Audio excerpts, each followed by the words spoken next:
les filles, alors aujourd'hui je vais vous parler des graines de chia et d'un site que j'ai découvert qui est assez sympa. Donc il y a pas mal de réductions, enfin ça coûte moins cher que d'ordinaire. Voilà, donc c'est vrai que les graines de chia, moi j'en utilise beaucoup, c'est très riche en protéines, donc c'est super pour les végétariens, végétaliens, etc. C'est riche en fibres, donc ça aide à la digestion. Donc c'est vraiment un allié dans notre alimentation. Donc je vais vous parler du site. Voilà le site, donc graines-chia.info. Voilà, donc vous avez des cures en fait de 3 mois par exemple où vous avez un mois offert. Les frais de port sont offerts.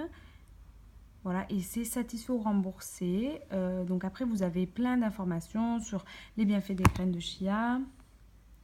Voilà, effet coupe-faim, meilleure digestion. C'est un bon substitut aux œufs. Voilà, quand on le met avec un petit peu d'eau, les graines gonflent et ça peut remplacer les œufs dans des recettes sucrées. Donc pour commander, c'est simple. Vous faites ajouter au panier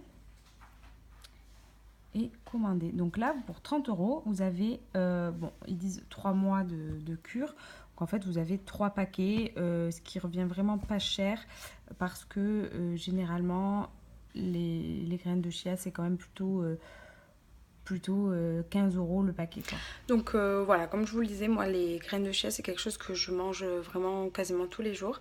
Donc vous pouvez autant tout simplement les manger dans un yaourt pour donner un petit peu plus de consistance et que ça, voilà, que ça nourrisse un peu plus votre yaourt.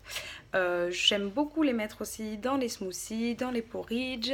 Voilà, donc aujourd'hui je vais vous faire une recette de smoothie vert aux graines de chia. Donc on va utiliser une poignée d'épinards, donc on enlèvera la queue, une banane, un kiwi, de l'eau de coco et bien sûr des graines de chia.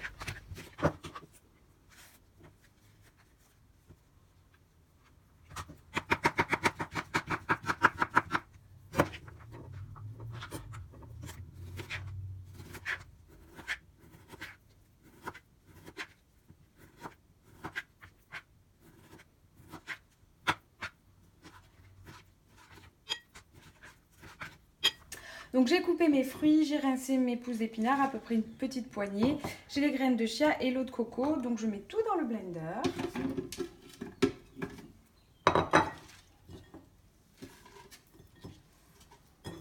Je mets environ 2 cuillères à soupe de graines de chia,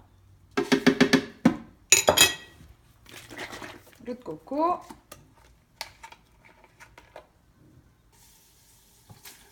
Donc presque je recouvre pour que ce soit pas trop épais quand même. Et après,